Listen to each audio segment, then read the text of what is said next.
Blue and red lights flash in the night as officers pull over a sleek black car. A routine traffic stop, or so they think. The woman in the driver's seat is calm, her hands resting on the wheel as the officers approach. They ask for her license, their tone firm but professional. She hands it over without a word. But the moment they read her name, everything changes. Silence lingers. One officer glances at his partner, then back at the ID in his hand.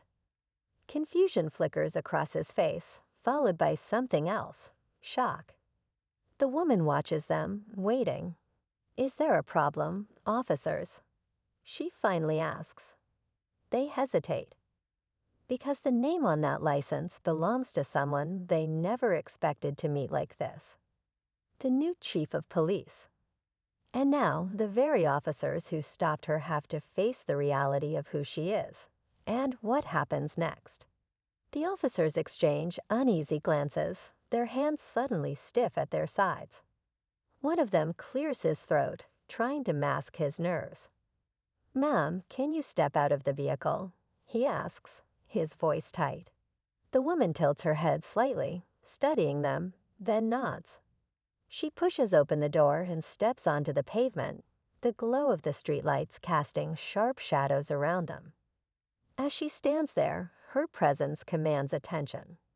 There's something in her posture, calm, confident, unreadable. The officers can feel it now. She's someone important. But why didn't they know? Why weren't they warned? One officer glances at her license again, her name now burning in his mind. Chief Daniels, the woman who, as of this morning, became their boss. She folds her arms, watching them with quiet patience. So she says finally, her voice steady. What exactly seems to be the problem? The officers hesitate. The usual confidence they carry on the job feels misplaced now. One of them, Officer Reynolds, ships uncomfortably, gripping his belt. "Routine stop, ma'am," he says quickly, though his voice lacks the authority it had moments ago. The other officer, Carter, stays quiet, his jaw tight. The weight of the moment is pressing down on both of them. Chief Daniels raises an eyebrow. "Routine." She repeats, her tone even. She glances at the patrol car, then at the officers.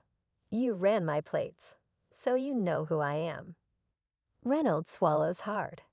He did run the plates, standard procedure. But for some reason, dispatch hadn't flagged anything unusual. No alerts, no high-ranking designation, just a name. A name he didn't recognize until now.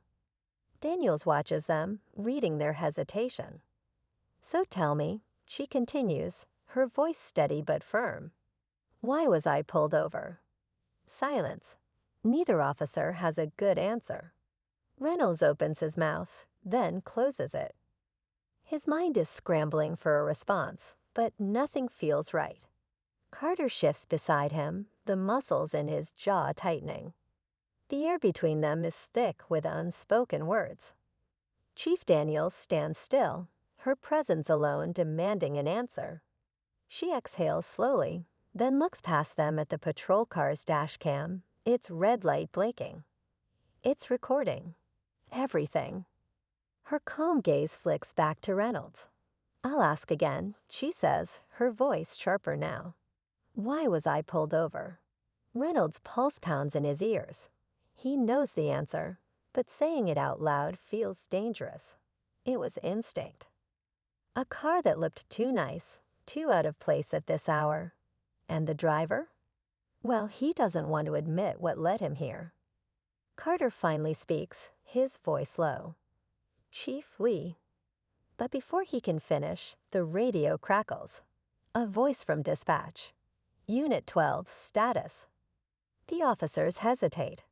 Chief Daniels doesn't. She reaches up, presses the button on Reynolds' shoulder radio, and answers for them. "We're having a conversation," she says coolly. "I think it's about time." A heavy silence follows Chief Daniels' words. Reynolds' throat is dry, his heartbeat hammering. Carter looks like he wants to say something, but his lips stay pressed together. The radio crackles again, dispatch waiting for an answer, but no one moves. Then headlights sweep across the street, cutting through the tension. Another patrol car slows to a stop behind them. The doors swing open, and two more officers step out. One of them, Sergeant Miller, frowns as he approaches. "Everything all right here?" His eyes land on Daniels, then shift to Reynolds and Carter, reading the unease in their faces. Before they can answer, Daniels speaks. "Sergeant Miller," she says, her voice smooth but firm. "You were at my swearing-in this morning, weren't you?" Miller freezes, recognition dawning on his face. His posture stiffens. "Chief." He glances at the two officers, piecing it together. His expression darkens. What exactly is going on here? Then, just as the silence became unbearable, Lisa's phone buzzed. She glanced at the screen and her expression changed.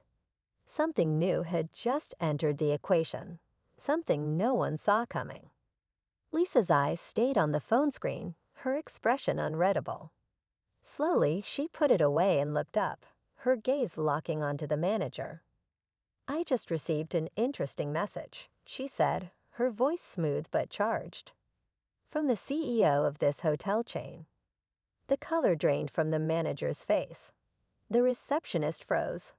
The entire lobby seemed to hold its breath. Lisa continued, stepping forward. "He's a friend. A good one. And when I told him what happened, do you know what he said?" She let the question linger, letting the weight of it settle. "He said, 'That location.' I asterisk on asterisk that location." A beat of silence. Then the manager's composure cracked. "Miss Carter, please we—" Lisa held up a hand, stopping him. "I don't want an apology." She turned to her attorney, then back to the staff. "I want change." Then with a small smile, she added, "And I think I'll be making some decisions around here very soon." The lobby remained silent, tension hanging in the air. The manager shifted uncomfortably, realizing there was no way out of this. Lisa had already won, not with anger, not with force, but with power and grace. She turned to the receptionist, her voice calm. "Next time, think twice before making assumptions about someone." The receptionist swallowed hard, nodding quickly. The message was clear. Moments later, Lisa's attorney made a call. Within minutes, corporate executives were informed, and changes were set in motion. Policies would be reviewed. Staff would be retrained. And as for Lisa, she didn't just get her room, she made sure no one else would experience what she had.